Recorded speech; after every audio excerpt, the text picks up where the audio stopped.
right, Connor, this is your graduation. And most people sitting around me right now are going to wonder what right I have to stand up and give this speech at your graduation.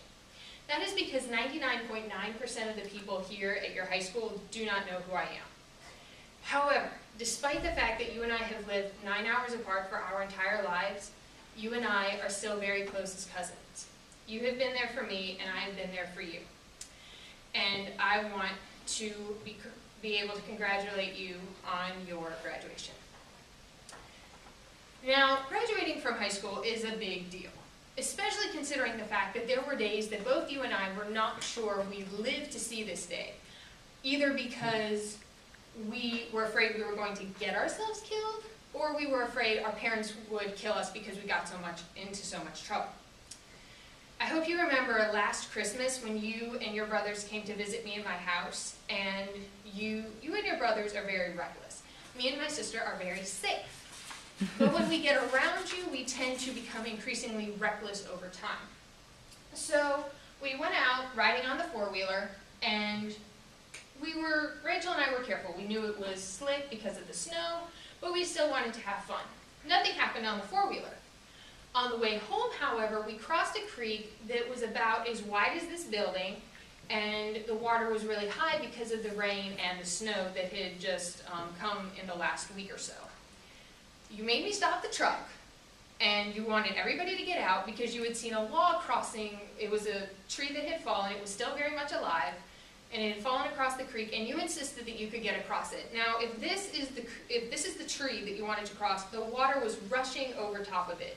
The creek it had a really strong current, and I didn't exactly try to dissuade you from doing this. I was hoping you'd fall in, but yeah.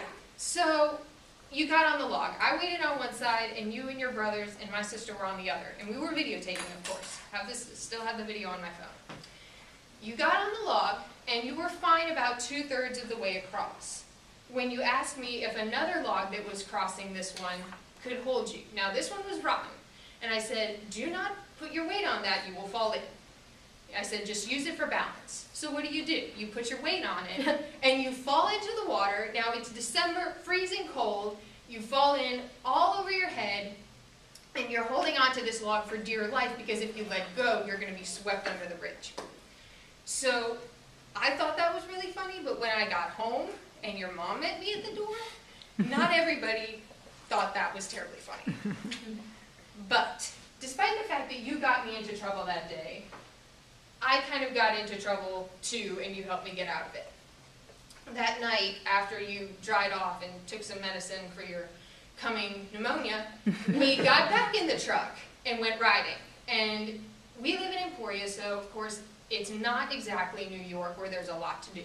There's nothing to do in Emporia. We are basically surrounded by trees, bushes, wild animals, and no internet connection. So we're out here trying to find something to do. I am driving the truck, and I see a path that I know is going to be really muddy because of the rain and the snow and the hunters driving over it. However, desperate for something, I drive down it, knowing that I'm going to be in trouble with my dad if I get stuck or get mud all over his clean truck. We're good for about a mile, and then I start spinning tires. Your brothers and my sister were sitting in the back of the truck blasting music, and I was starting to panic because I couldn't concentrate. I was scared that I was going to get stuck and have to call Dad and say, yeah, you know, about this whole don't get in the mud thing, I got in the mud. You, on the other hand, were calm. You made sure your brothers and my sister were quiet, and then you helped me back up into some grass around some logs that had fallen from the loggers, and you helped me get out alive and not in trouble. So having a mechanic in the family kind of helps. So even though you get me in trouble and I get you in trouble, we make a good pair because we can get each other out of that same trouble. Now, I want to take this time to congratulate you on everything you've done and everything you're going to do, because I know you're going to do some pretty amazing things in your life. We've survived 4 years of high school, and we've graduated. We've got 4 years of undergrad left to do. And if we survive that, you are speaking at my college graduation speech. Thank you.